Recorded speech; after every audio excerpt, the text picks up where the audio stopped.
Hello everyone. Welcome back to our channel, Canada Immigration. We hope you're doing great. In this video, we're going to talk about Canada's bold new immigration plan, 2025 to 2027, a turning point for temporary residents. If you are interested in this topic, please pay attention and watch the video through to the end to get all the information. Please hit like and subscribe, and don't forget to push the notification bell for an upcoming video. So, without any further delay, let's jump into the video. Canada has unveiled its highly anticipated immigration strategy for the years 2025, 2026, and 2027, and this time, it's making history. For the first time ever, the government isn't just laying out targets for permanent residents. It's also introducing a clear, structured plan for temporary residents, including international students, temporary foreign workers, and certain long-stay visitors. This move signals a major shift in how Canada manages its immigration system. It reflects growing concerns about population sustainability, housing pressure, and labor market needs, all while recognizing the crucial role that temporary residents play in the country's economic and social fabric. Why this plan matters more than ever. Traditionally, Canada's immigration levels plan only focused on permanent immigration, leaving temporary resident pathways less defined and harder to predict. But as the number of temporary residents surged, making up about 7.5% of Canada's population in recent years, the government acknowledged the need for clarity and control. Their new goal? Reduce the temporary resident population to 5% of the national population over the next 3 years. This means that Canada will now strictly manage how many study permits and work permits are issued annually to balance immigration flows with available resources and national priorities. The breakdown: study permits and international students. If you're an aspiring international student eyeing Canada as your study destination, this update is crucial. The government has decided to keep the annual intake of international students around 300,000 for each of the next 3 years. This figure will remain steady in 2025, 2026, and 2027, creating a predictable environment for students and academic institutions alike. This steady-state model ensures that while Canada continues to welcome talented students from around the globe, the system remains manageable and supportive of essential services like housing, healthcare, and education infrastructure. It's also a sign that students must now prepare even more carefully to stand out in a competitive application process. Work permits: two distinct pathways with clear rules. When it comes to temporary workers, Canada is offering entry through two key programs: the Temporary Foreign Worker Program and the International Mobility Program.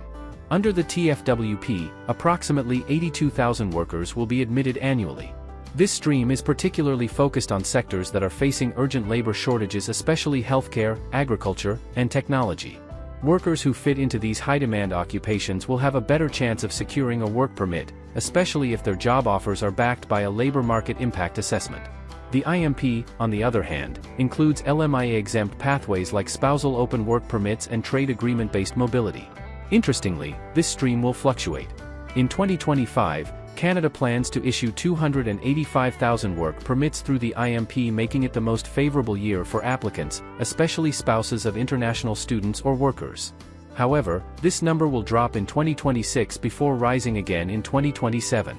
Planning ahead, 2025 is your golden window.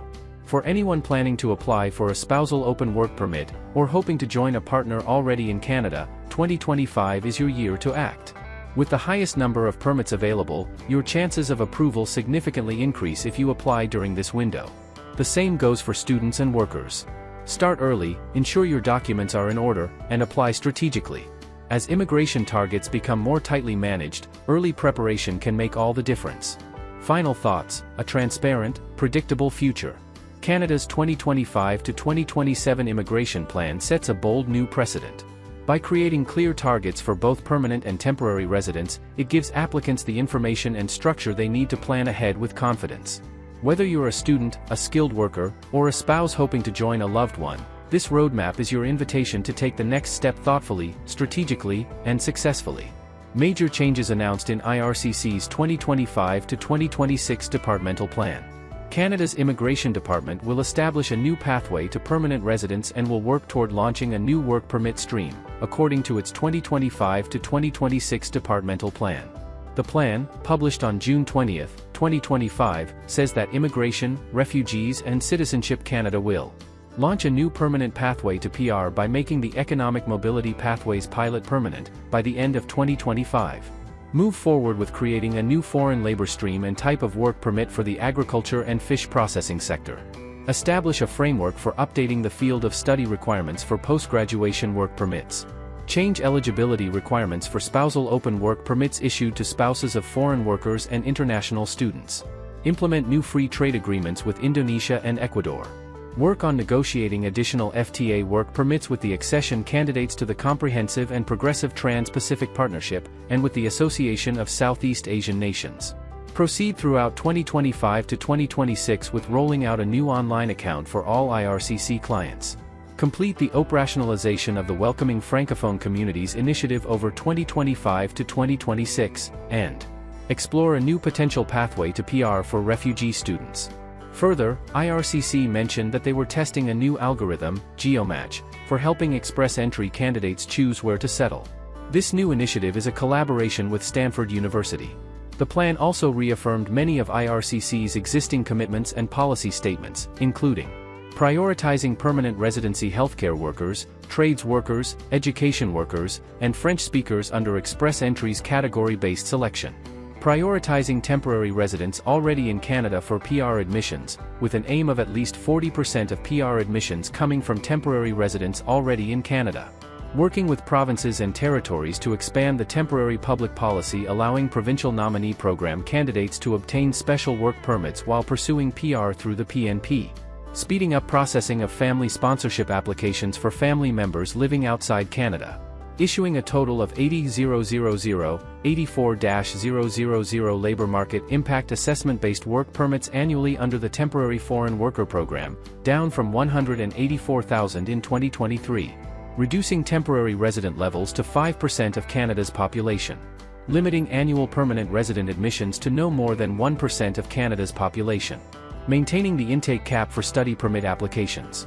Increasing the proportion of admitted French-speaking PRs settling outside Quebec to 8.5%, and improving integration of new PRs into the Canadian economy and society through increased funding of settlement services, and expanding online passport renewal. For its aspirational targets across both temporary and permanent resident applications, IRCC aims to process at least 80% of each application type within its service standards, and aims for at least a 90% client satisfaction rate. As a results indicator, IRCC aims that at the end of each fiscal year, at least 65% of Canadians will support current immigration levels. In 2023 to 2024, this figure was 50% down from 67% in 2021 to 2022. IRCC also aims, at the end of each calendar year, for visitors and international students to account for monetary contributions of at least $36 billion to Canada's economy. Earlier policy direction. Over the course of 2024, the Canadian federal government undertook a systematic initiative to reduce immigration levels in response to increased pressure on Canada's infrastructure, particularly housing and social services. This involved numerous changes, including capping study permit applications for processing, limiting eligibility for PGWPs and SOAPs, and imposing a moratorium on the processing of low-wage LMIAs in census metropolitan areas with an unemployment rate of 6% or higher.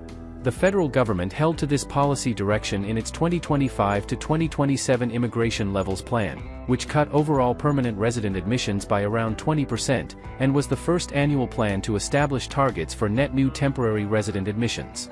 Canada's federal government has also mandated that provinces issue 75% of their PNP nominations to candidates already present in Canada. As of the time of writing, the federal government has held the following express entry draws in 2025. That is all for today, in this video. What are your thoughts on this? Please let us know in the comments section below. Thanks for watching the entire video. Hopefully, the information is useful to you. See you later, in the next video. Till then, take care.